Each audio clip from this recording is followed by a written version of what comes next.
Hello and welcome to my second ever vlog I've ever done on my YouTube channel. I did one, was it this year? I don't know. I don't remember. It was a while ago. I don't actually post that many videos up, but Merry Christmas everyone and Happy New Year. It is literally the 1st of January 2016 and I said I was going to do a vlog. It's happening. Actually, I'm super nervous. I've been procrastinating all day and I've done it. Okay, I've got the courage to do the vlog. I'm hoping I can actually do more vlogs in the future. So we'll see how this one goes. So firstly, I actually want to say, why did I pull my earphone out? Why did I do that?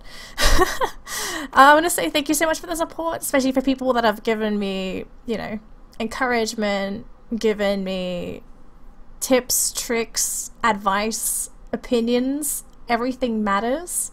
So people that have messaged me on Twitter, on Facebook, like even Twitch messages that I get every now and again. Thank you so much for helping me up. I wouldn't actually be here if it wasn't people out there voicing out that they liked what I did, and even though I may have done something bad or if I said something stupid, you were actually there to be able to either correct me or at least help me out and say, hey, this wasn't that good, could you maybe try it this way? And I took your advice, because no one's perfect.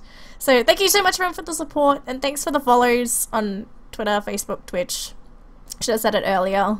We hit 1K. Never thought I'd actually get here. I was never that social media kind of person that I see some of these other people end up being, because I honestly, oh god, why are you being stupid? Are you gonna be stupid? Yes, you're gonna be stupid.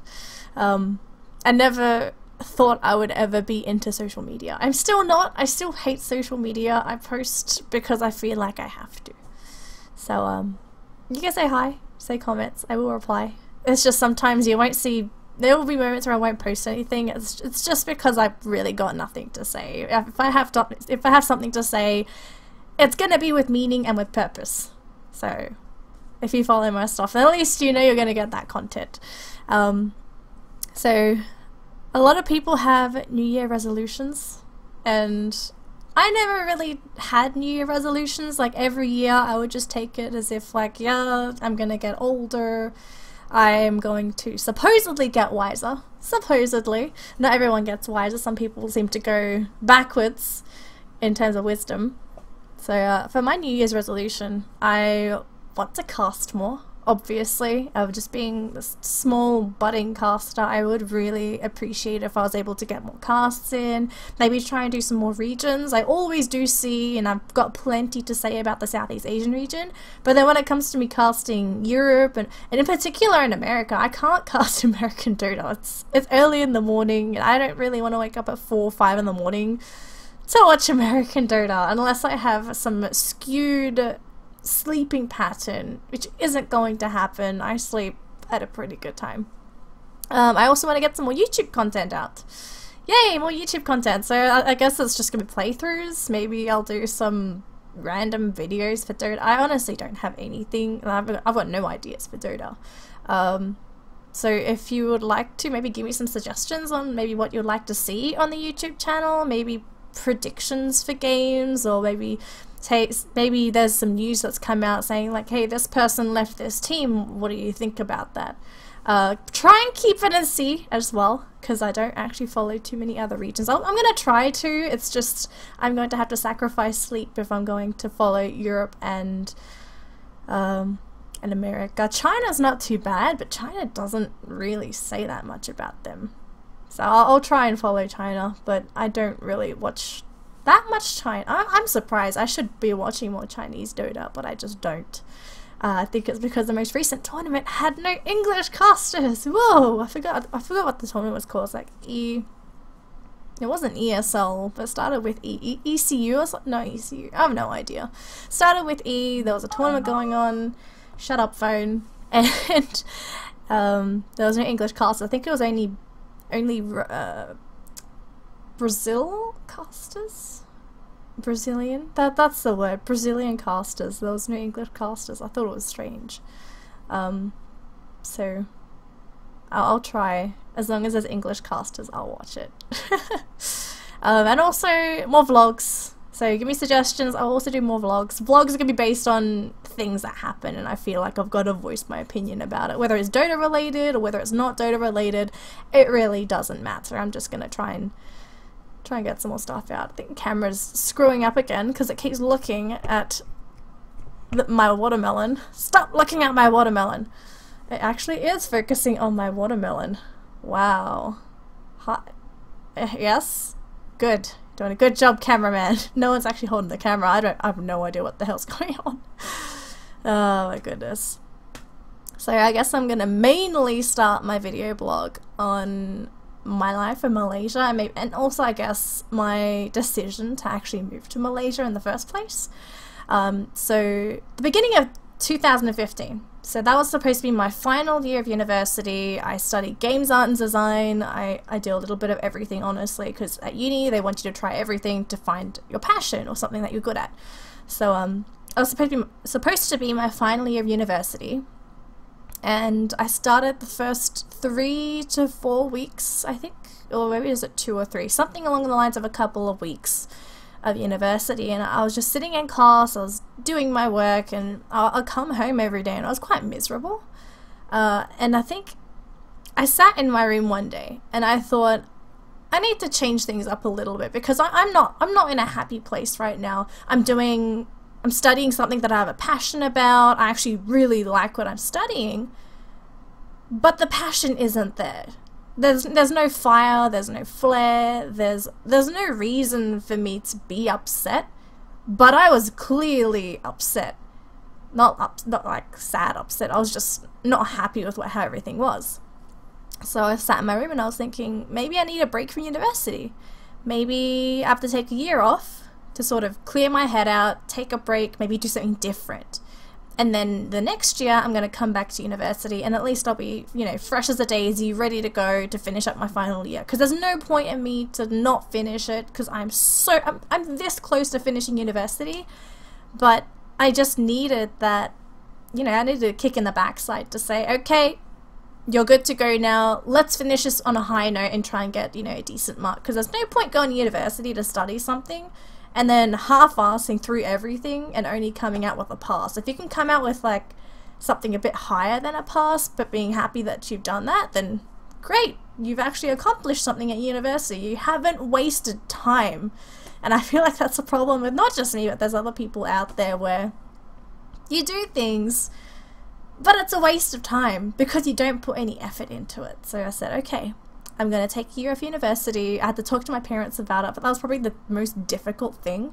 I think that was the one thing that sort of kept me away from the idea of having a break, because my parents are huge on university. You have no idea how much emphasis my parents put on it, especially my mum. Having an Asian mum, she loves the idea of me going to university, and I've got no issues. Like, it's not that I don't want to go to university, it's just I need a break.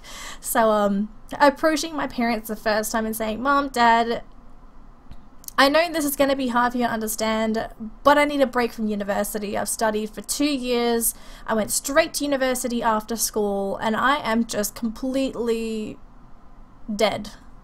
I just don't want to go to university this year. And obviously my mum I think kind of is an understatement here, because my mum overreacted.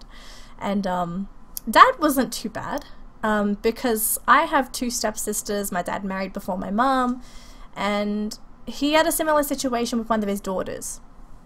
She was going to go to university to do law, and then I think it was after the first year she made it clear to both Dad and her mum at the time, or her mum, not my mum, her mum, that she didn't want to do law. She wanted to leave universities to do makeup. And then I think Dad sort of already experienced that, so he knows, he probably understands what I'm going through, and he's just, and then Dad was fine with it. Dad said, okay, you can take a break from university, but try and do something with your time when you're not at university to sort of make up for it and say you didn't waste that year taking a break. And then so I got the okay from Dad. It's just, you know, you get the okay from one person, you need the okay from the other person. You can't just go with one, you need both. So getting to my mum was a nightmare. It took a couple of days of just sort of like, I had to keep telling it to her, saying that I don't want to finish university on a low note. I didn't want to waste my time at university, and I wanted to do something different. So while I was trying to convince my mom on the sidelines, I was thinking, what do I do with this year that I'm not going to university? So I looked at my options. I made the assumption that maybe I could have worked more so I can earn more money and, you know, have a bit more of a feel in work life, which I have no problems with that idea. I was actually leaning more towards that idea in the beginning. But casting came into the picture because last year and this year as well, like the beginning of this year, I was casting too. I was casting, you know, like mostly co-casting with Hefla TV, and you know, it was good. I was enjoying myself. I just casting as a hobby at that point. I still do casting as a hobby. I can't actually full-time cast. If you want to do full-time casting, you've got to be up there already and established. Just so you know, if you want to be a caster, don't do casting full-time right off the bat, because you're not going to get any compensation for it. You have to work on the sidelines. You have to have some sort of income coming through.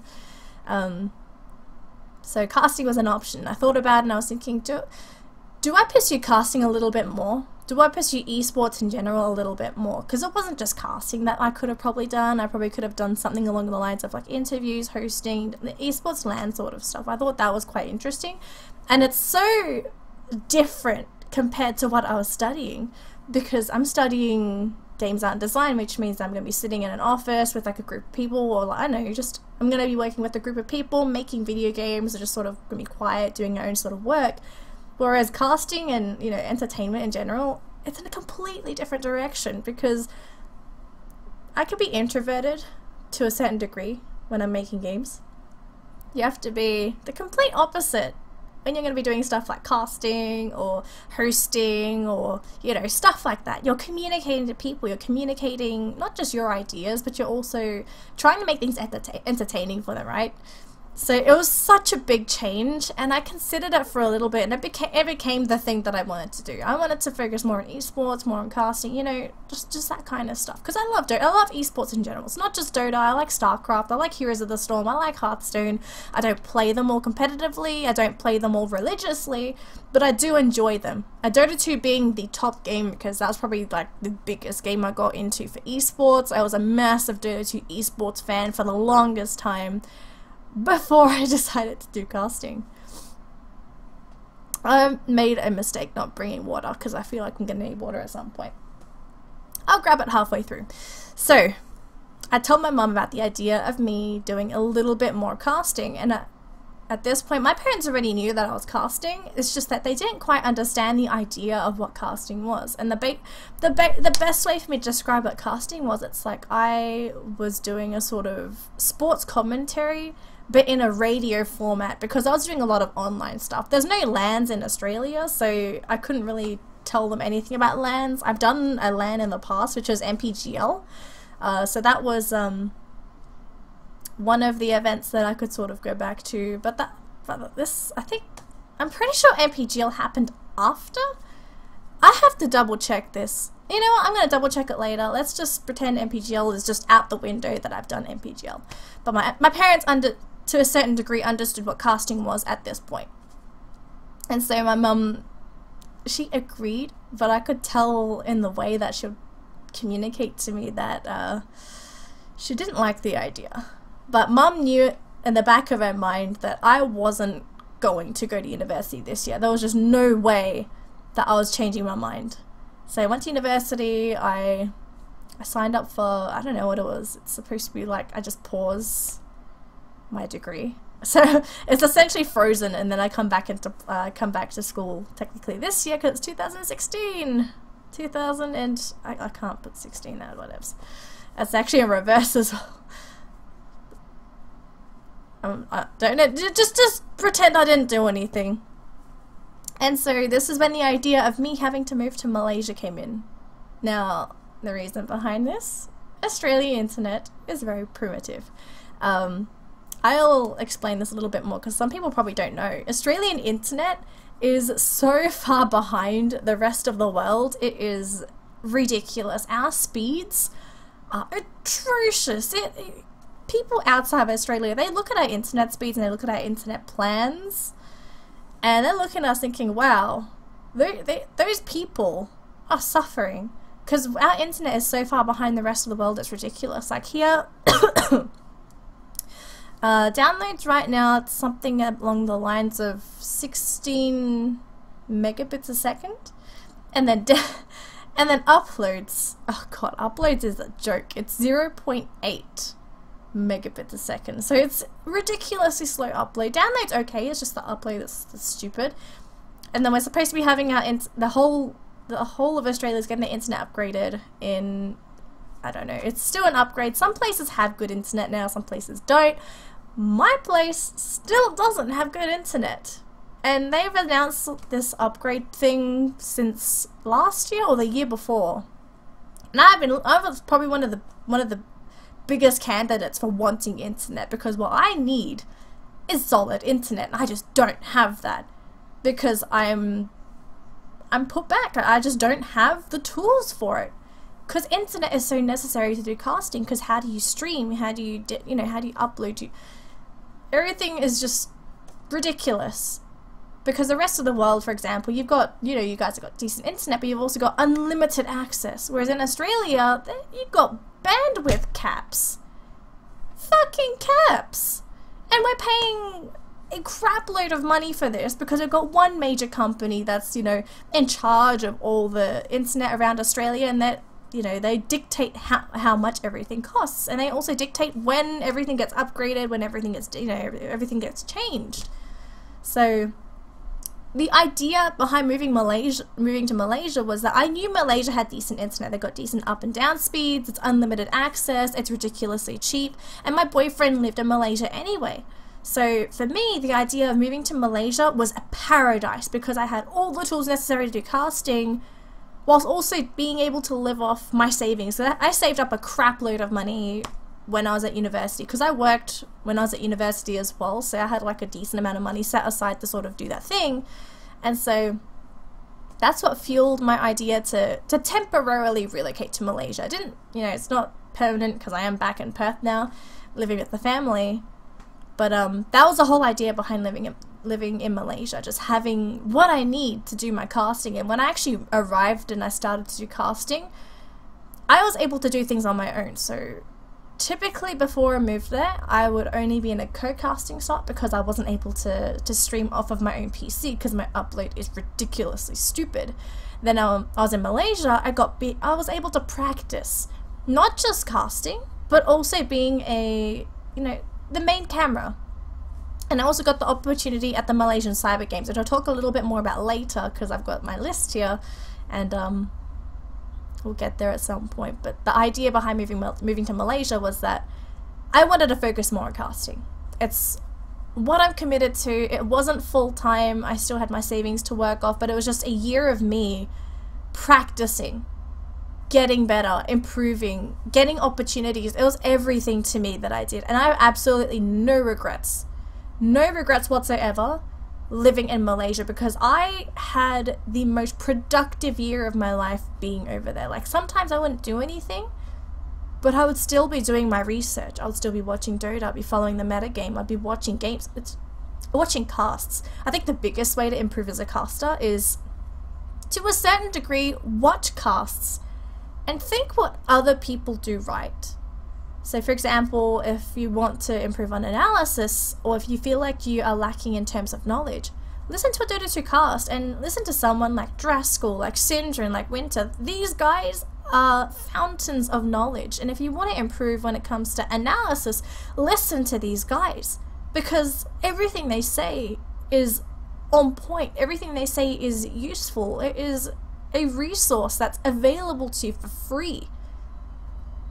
So what I did was I would listen to casters, analysis casters, I would listen to play thinking, wow, that's a really good way of communicating the game, I might try that for myself.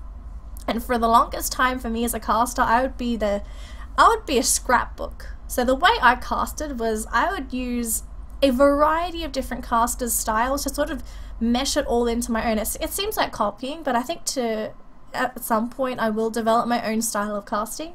But it's all going to be based around the foundation that I built it on. It's going to be that scrapbook that I made. So my scrapbook of cast is just picking piece by piece, you know, picking things that fit me as a caster as well. Because there's some styles that are going to fit other people, and I know it's not going to be for me. So I'm going to pick something else that caters towards my needs. So, Malaysia, best idea ever. Unfortunately, I don't have the funds to do it again, so I'll be having to cast at home. And also finishing my last year of university. So, that was Malaysia. I was supposed to do... I have no idea why you do not like to work with me today. So, I also went to Korea.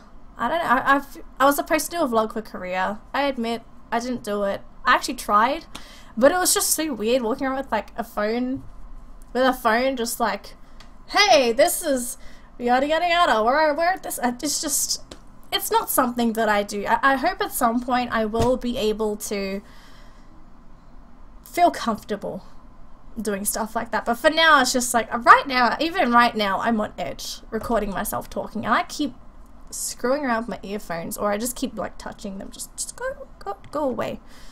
That's not a good place for them to be. I actually am scared. That's alright, it's out of my arms. Nope, it's in the camera. Bad idea. I'll have to keep knocking it up a couple of more times. So, I went to Korea. It was roughly in November for 4 days. And it's cold. It is very, very cold. 24 hours a day. Cold. I think it's just me as well, because I can't tolerate cold temperatures. Anything under 15 degrees and I'm going to start shivering, and I've got like goosebumps over goosebumps on my arms. So, ridiculously cold. It is a beautiful country though. If you want to go to Korea, do it.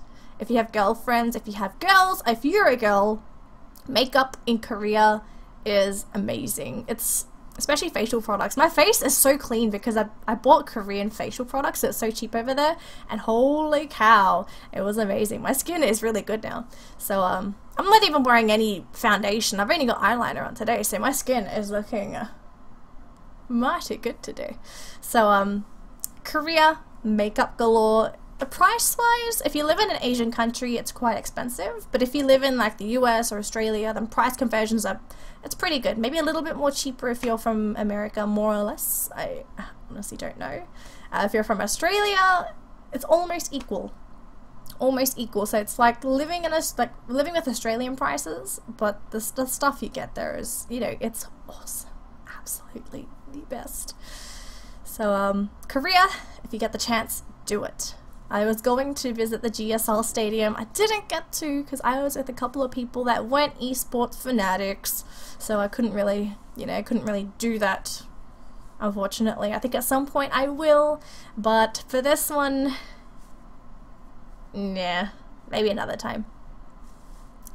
So probably the biggest topic that I'm going to be talking about right now is going to be the Malaysian Cyber Games. Okay. So Malaysian Cyber Games, it was an awesome event. Full stop. The event was spectacular. It was also very well organized as well. I've been to a previous event, which was MPGL, and the event was relatively good. It's just that there were a couple of issues where, unfortunately, sound wasn't the best.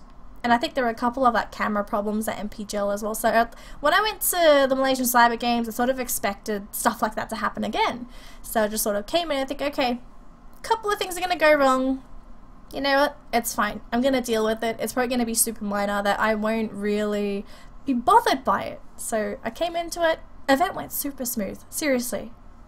Smooth as a table. It was amazing. It was like ice. Ice. That's how smooth it was. It was just like freaking slippery. I got to work with Lumi, which I thought was a huge opportunity. I never thought I would ever get to work with someone like Lumi at all. But to be able to have that opportunity, like, man, when I met him, okay, on the outside, I was, you know, trying to act cool. I was like, hey, Lumi, how you doing? What's the schedule for today? Deep down inside, I was like, there was fucking fireworks going off. I was like, oh my god, I'm so happy. I actually have a chance to cast with Lumi on a live screen at a LAN with all the people watching. That was the inside. No one actually saw that, but now you have an idea as to how I felt. So, working with Lumi was awesome. First couple of casts was weird, but then I sort of, you know, I dived into it and I said, okay, I'm going to take a different approach, be more casual and try and be more open with Lumi, and I think it worked. We did relatively well together. First day, it's a bit stiff. Second day, much better. Unfortunately, if you actually watch the event, you all know what happened with my voice. Okay, so let's get down to the story on what happened with my voice to begin with.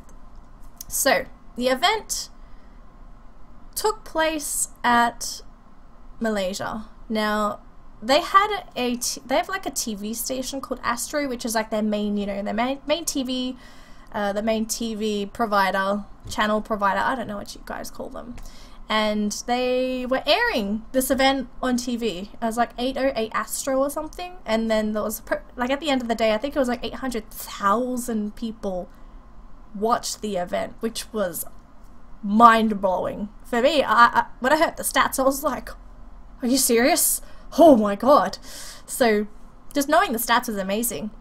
Unfortunately, they had time constraints, because they obviously with TV shows, they take, you know, blocks of time in the schedule.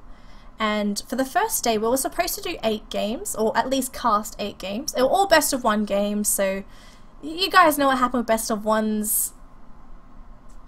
You can see things happen a little bit differently. So what happened was, I think it was 64 teams, and they all had to sort of play for the final slots. And unfortunately for us, all of the games were stomps. About 20-25 minute stomps. I think we had a 10-15 minute game at some point. So all the games were stomps. We were scheduled to do 8 games. Now, what Lumi, Flava, who was the Malaysian caster, and I decided to do was we would break up the games or do it evenly. This was only for the first 8 games, mind you. We sorted a schedule and said, okay, I'm going to do this many games, you can do that many games, and you can do that many games. And whoever finishes early can go home, right? So Lumi did all of the morning games, and then after he did the games, he went home and he asked us, hey, are you guys going to be okay to do the cast? Because I was there for the whole day. And Flava and I said, yeah, it should be fine, because, you know, what could go wrong? So we casted the games, and I think it was after we did our 6th game, we were way ahead of schedule. We were probably 3 to 4 hours ahead of schedule. And what we ended up with was, after the 6th game, we got told by one of the guys that, you know, that was handling the schedule and saying, hey, do you guys mind doing an extra 4 games? Because we have these, you know, we've got these blocks of space on television and we can't have it with no content. And Ari Newman, who was the guy that was the host, he can't play games for the whole day to make up for the slots. And we said, oh.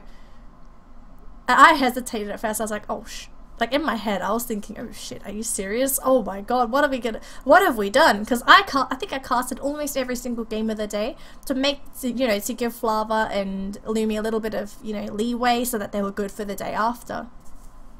But we had to agree, like, what could we do? We were paid to cast, so we ended up having to cast these extra 4 games. So, you know, stuff started to happen after that. And for people that didn't actually watch the series, we had 2 games at the end, which was amazing. It was playoffs? I don't quite remember what they were called, but it was, there were 2 best of 1s at the end of the day, game 11 and 12. It was a redemption game, and then there was also the Underminer game. The redemption game was the biggest game of the end of the day. Period. Amazing. Just watch it.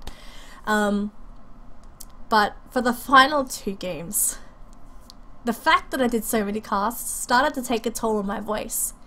And if you think my voice is like annoying or bad now, imagine my voice being husky, being, you know, deep.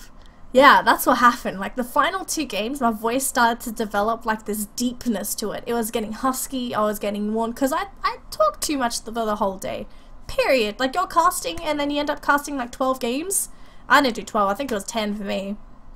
But 12 games. And, oh god. My voice on the second day. It was like I was a completely different person. So, oh my god, my throat's actually suffering already. This is not a good sign. Oh, okay. I'm gonna take it easy. I might develop a husky voice just doing this vlog.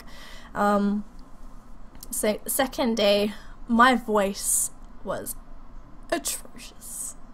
Literally, oh god. I think about it to this day, and I sort of cringe, thinking, how did I cast with a voice like that? Because the second day I still casted. I did three or four games. I had a best of 1, and then I had a best of 3. I think it was 2 games for the second one. I think it was a 2-0 stomp. But I casted. I didn't do finals. I chose not to do finals because my voice just wasn't in a state to cast finals. Because when you cast a final series, you want to have your voice in tip-top shape. You want to be able to get ready to do those big calls, this, you know, the yelling, the screaming, the hype, and my voice just wasn't good enough for it. So I thought, okay, not going to do finals, period, because I just can't. And even if I spent the whole day resting my voice, I don't think my voice would have changed. So I gave it to Flava, which I think for him was a massive opportunity. There are actually no Malaysian casters out there. So I think for him, he appreciated the opportunity massively. If my voice was fine, I wanted to do finals. I really, really wanted to do finals. Like, I looked back on it today and I just wished my voice wasn't so raspy and I would have done the finals. So, Malaysian Cyber Games, that's how everything went. Everything was smooth, my voice went husky, I casted with Lumi. People have probably seen that picture of Black, who was incredibly skinny. I actually didn't think it was Black to begin with. So I walked past him and I think I was talking to Extinct and this other chick. I think it was the guy's girlfriend, not Black's the other guy's. And I didn't think it was Black at first, and I kind of walked past there. I walked past him, and I was thinking, what's a white guy? I'm not trying to be racist here, okay? But what's a white guy or European? I don't know, like what's this Caucasian guy doing at some random Asian event? Who the fuck wants to be here?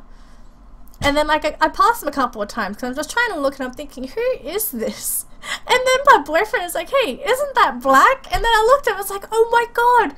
Holy fuck, it's Black! So, I took a picture with him, and I still feel guilty saying this. When I met Black, I said, hey, you look skinnier in real life. Oh my god. There's no chance Black and I are gonna be friends. Oh god, I think I didn't mean it in a horrible way, because I kept, like, the last pictures I saw of Black was, you know, when it was still a little bit chubby, and he had, you know, bits of, he wasn't fat, he was just chunky, and he lost a lot of weight, so, oh my god, I still feel tons of regret saying that. Ugh. Just kill me now. Oh my god. I took a picture of Black. I met Cyborg Matt, who was an absolute baller, absolute superstar. I love Cyborg Matt. I wish he would do his blogs like he used to. Obviously, Dota 3 is not in beta anymore, so it's not gonna have like little hidden goodies in the. I guess it still does, but it's not super relevant. But yeah, it was nice to meet Cyborg Matt. I never got to see Team Secret. I honestly had no time to see them, and they were so busy with all their fans. Oh god, they had so many fans at that event. They would have lines that would span. Oh my god, like there was just fans over fans over fans. There was so many people lined up for their autographs, and I'm pretty sure at the end of the event, everyone on Secret had perfected their signature because they had done so many, and it was just absolutely ridiculous.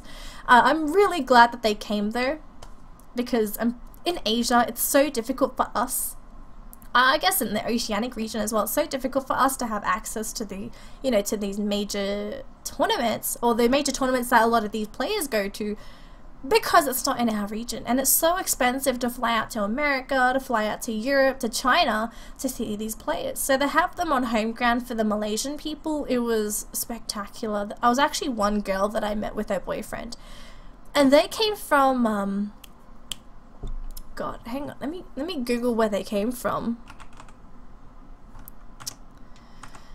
Where is this? So they came from the Himalayas to Malaysia. This girl, okay, this girl was the one that was getting the autograph, not the guy. It was the girl. She came from the Himalayas to get their autograph. Isn't that commitment? Like, you to have people that committed and so influenced by these pro players to have these signatures. It's astounding, and I love it. I absolutely love it to know that there's people out there with such a passion for esports to fly out and just to get a signature. And it was a girl as well, and she said that if she didn't get the signature, she would honestly cry. And I wouldn't blame her to come out so far and to not get what you wanted. I'd be heartbroken. So we had one girl that came from the Himalayas. Oh god, I was in a lounge, and apparently I heard a story where they had to close the line for a little bit because Secret has these periods of times when they can sort of have a break from taking signatures. And one of the staff members came through, and I don't know if they spoke to Cyborg Matt or if it was like one of the staff there as well, but they said there was this one girl in line, and if she didn't get a signature, that she was going to cry or something. I don't know, it was just some weird it was so, you know, I'm just not used to this. I'm honestly not. I didn't think people would be this influenced by Secret, but, you know, I'm 100% wrong here. I guess the final note to say is I was honestly very surprised on the amount of girls that attended the event. And these were girls that played Dota. And it's not just, you know, it's not the kind of girls that just go there for attention. It's not the girls that, you know, play mobile games saying that they play Dota. They were Dota fans. They bought t-shirts, they bought toys, they were decked out.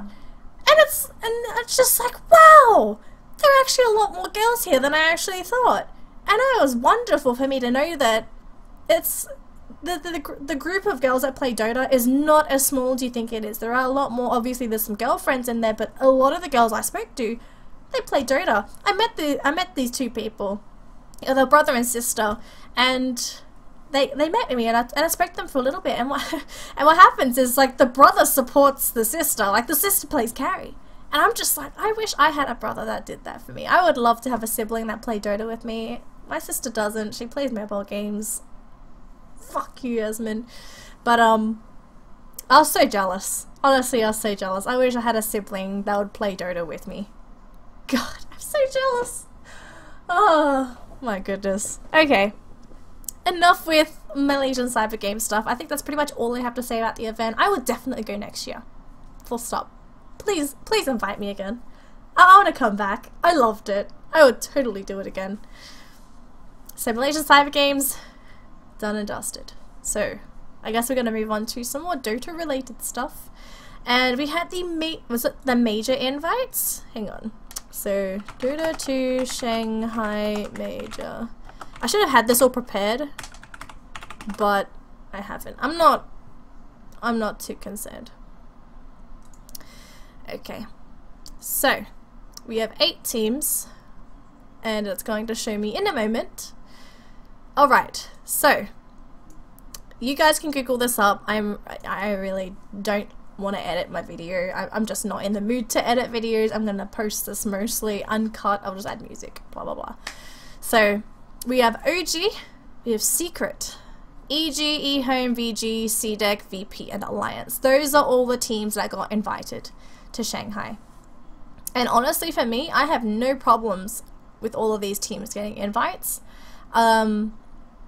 EG, they haven't played much, so I think for me it's like, but I think at this point, EG is still looking to be one of the strongest teams. Like, you win, you know, you win TI, just bring them for fan base. Why not? It's kind of like the the Na'vi reign, when Na'vi was so popular, they would still get invited because they had a massive fan base. That's what brought all the fans in. Na'vi. I'm not a Na'vi fan. I never was. I don't disagree with all of these teams getting invited. I think the one thing that I really wanted to talk about was, I watched the Toffees interview yesterday. I forgot the 2 players I got interviewed, but the question that I was more intrigued about was people asking, does Southeast Asia deserve an invite?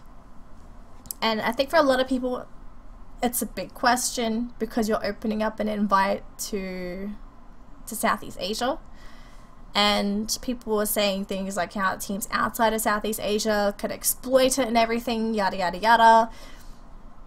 C doesn't deserve an invite. Period. We're not ready. C is not ready for the big leagues yet. Up until you get a team where someone said if they can start playing on the same caliber as the old Orange, that's when Southeast Asia is going to be open to having this, you know, this invite slot, or a chance of being invited to one of these majors, or even having a qualifier. C has a qualifier, yes. 2 Southeast Asia slots. So what's going to happen now is, I think someone said Complexity was going to move to Southeast Asia for this easy slot. I wouldn't honestly disagree with it. Southeast Asia is probably the weakest scene. Second will be America. I think America has some decent teams coming up now though. So Southeast Asia, they got a lot of stuff happening. I honestly don't think Southeast Asia deserves 2 slots. I feel like they need 1 slot. Because I'm looking at this right now, that what 2 teams that are going to go to the major are going to be strong enough to contend with the likes of OG, Secret, EG, eHome, VG, CDEC, VP, Alliance. No one in Southeast Asia is ready. And we're just going to end up being, you know, last and second last again. There's nothing else I could really say about it. C is just not ready. If you give him 1 slot, that's fine. But we don't need 2 slots. Someone can, if you have an opinion about this, throw it in the comments. I'm open to opinions. If you want to say the Southeast Asia deserves these 2 slots because of this, go ahead. Absolutely. If you bring up good points, I'm going to agree with you full on, because I want Southeast Asia to flourish, but we're not ready to flourish. We're still in that seed phase, and we are still growing. We haven't even reached the top of the soil yet. So we're still developing as a scene. We're just not strong enough to come out as of now. So don't agree with 2 slots for Southeast Asia. They probably could throw another slot to Europe. Or actually, how many other teams from Europe would actually be decent? I'm not too sure what they would actually do at the last slot. Maybe China? I guess China would be a decent one to do. Just have another one to China, because China, solid. Solid China. Sorry if I keep hitting the table. I can't help it. My feet like being in places. So, Southeast Asia, no one's strong enough to deserve an invite, and I don't think they need 2 qualifier slots. So I think like it's a wasted slot. And I guess my last thing I want to talk about is MLG got bought out by Activision Blizzard. I don't think I'm gonna like this that much. But yes, you heard it here first. Well, not really here first. You heard it here second, third, fourth, I don't know. You heard it from somewhere else. But Activision bought out MLG. So MLG is now under Activision Blizzard. And I never like to associate Activision with Blizzard, even though they have a portion of Blizzard. It's Activision. Oh gosh.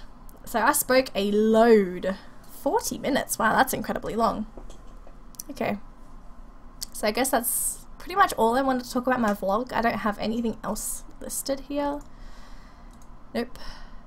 That's about it. Wow. I actually thought this was going to go for an hour, but it didn't. Alright, so this is my blog. Thank you so much for tuning in. I hope you enjoyed the vlog. I have no idea if you're going to enjoy it. I feel like some of you are just going to be like yawning through it like a slug fest. My hair is being annoying as fuck. You can just sit at the back of my head. But But that's pretty much it about my vlog. I hope I could do more vlogs in the future. Please throw me suggestions on what you'd like to hear. Maybe like the state of C. Maybe if you want to hear like the state of a team, blah blah blah, or my thoughts on something. I would really appreciate the suggestions. Full stop. Do it. Do it. Oh my goodness. So guys, thank you so much for tuning in. Hopefully I've got another vlog in the future, and hopefully I get some more casts coming up soon. I will be doing Shanghai Major qualifiers. I don't know what channel yet though, so stay tuned on my Twitter. I will tell you who I'll be casting with for the Shanghai Majors. Super pumped. You have no idea. So thank you so much. Thanks for watching the vlog, and have a happy new year. Have a decent resolution. Eat tons of food. Play tons of Dota. No one is going to stop you. I won't. So you won't either. Oh my goodness. Thank you everyone, and have a lovely day, or night, or morning. Alright, see you around. Have a good one.